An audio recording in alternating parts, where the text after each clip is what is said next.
Hello अस्सलाम वालेकुम मेरी प्यारी प्यारी यूट्यूब फैमिली, कैसे हैं आप। Welcome back to another vlog. आज के व्लॉग का आगाज़ करते हैं भाई नाश्ते के साथ। नाश्ते में आज बनी हलवा पूड़ी, और वो भी बच्चों की पसंद की। हलवा पूड़ी बनाने से पहले तो देखा कि गर्मी बहुत ज़्यादा है, अब क्या करूं।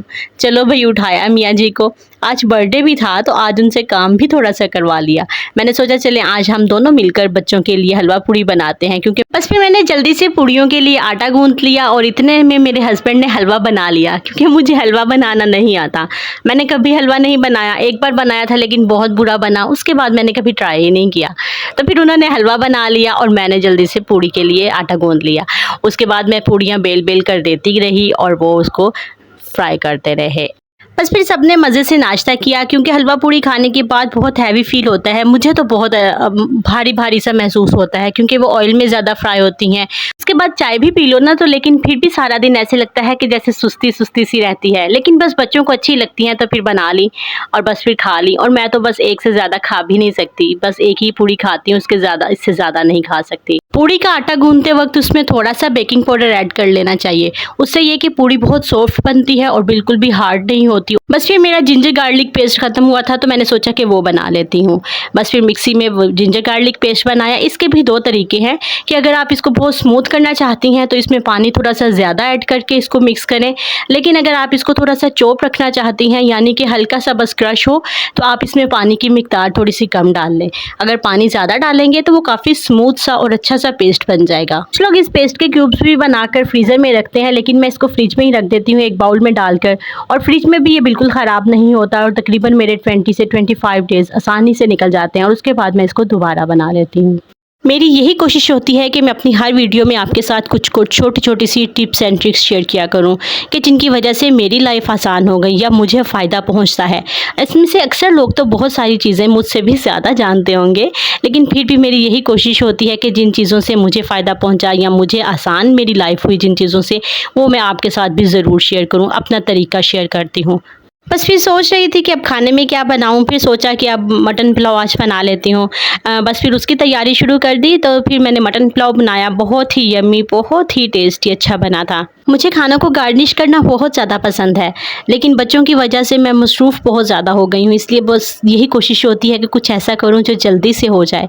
बस फिर मैंने यहाँ एक क्यूकम्बर लिया, उसको सेंटर से कट किया और इस तरह से ये गार्निश कर दिया। और इस तरह से गार्निश करना इतना मुझे ईज़ी लगता है ना, मुझे जब भी लगता है कि मुझे अच्छा सा गार्निश करना है और मेरे पास टाइम भी नहीं, तो तब मैं इस तरह से क्यूकम्बर को कट करके तो उसको साइड पे ऐसे लगा देती हूँ। जैसा कि मैंने आपको पहले बताया कि आज मेरे हस्बैंड का बर्थडे था, तो फिर मैंने सोचा कि चलो आज उनके लिए केक घर पे ही बनाती हूँ। बच्चे भी बहुत पसंद करते हैं केक, वो तो बस बनाऊँ तो बस बहुत जल्दी वो ख़त्म भी कर देते हैं, और मैं अक्सर बनाती भी रहती हूँ, लेकिन आज तो सोचा कि चलो स्पेशल कुछ करती हूँ। बस फिर केक बनाने की तैयारी शुरू हुई। भाई मैं केक बनाने के लिए मोस्टली हैंड बीटर का ही यूज़ करती हूँ, लेकिन आज मेरा दिल चाह रहा था कि मैं इसको जग में बना लेती हूँ। जैसे ही मैंने जूसर खोला तो मेरा जूसर ख़राब था, उसका नीचे से वो ख़राब हो चुका था।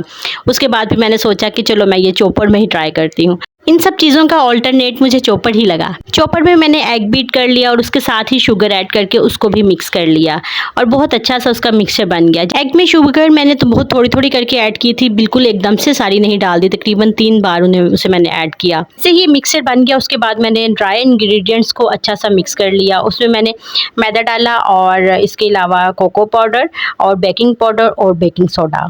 ड्राई चीज़ों को मिक्स करने के बाद मैंने इसमें जो मैंने मिक्सर बनाया था एग और चीनी का, उसे मैंने ऐड कर दिया, और इसके साथ ही मैंने ऑयल भी डाल दिया और दूध भी, और इसके साथ वनीला एसेंस, ये सब कुछ डाल के तो मैंने अच्छा सा मिक्स कर लिया और इसका अच्छा सा पेस्ट बनाकर, तो बस उसके बाद मोल्ड को ग्रीस किया ऑयल के साथ और उसमें ये डाल दिया। मोल्ड को टैप टैप किया ताकि इसके जो बबल्स हैं वो निकल जाएँ, और बबल्स ना बने, उससे हवा भर जाती है, वो निकल जाती है टैप टैप करने से। बस इस तरह से करके उसके बाद एक देगची में स्टैंड रखकर उसको मैंने प्री हीट कर लिया था। जैसे ही मैंने ये केक बनाने की तैयारी शुरू की थी, तो मैंने वो देगची को पहले ही रख दिया था चूल्हे पर, ताकि वो अच्छी तरह से प्री हीट हो जाए, उसका कवर करके ढक्कन देकर।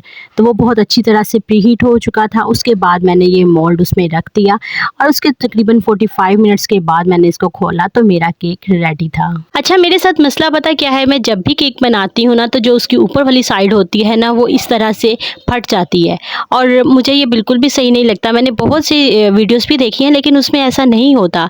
अगर आप में से किसी को पता है कि मेरे ये केक की ये वाली वाली ऊपर वाली साइड की क्यों फट जाती है, तो प्लीज़ मुझे ज़रूर बताइएगा कमेंट में, ताकि मैं इसको इस इशू को सॉल्व कर सकूं। केक वैसे बहुत अच्छा बनता है, स्पंजी बनता है और टेस्ट भी बहुत ज़्यादा अच्छा होता है, ना कच्चा होता है और बहुत ही अच्छा बन जाता है।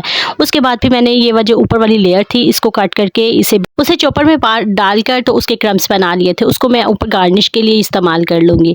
फिर इसके ऊपर ये टॉपिंग बनाकर इसको अच्छे से इसके ऊपर स्प्रेड कर दिया और उसके बाद केक को गार्निश कर दिया और केक रेडी है।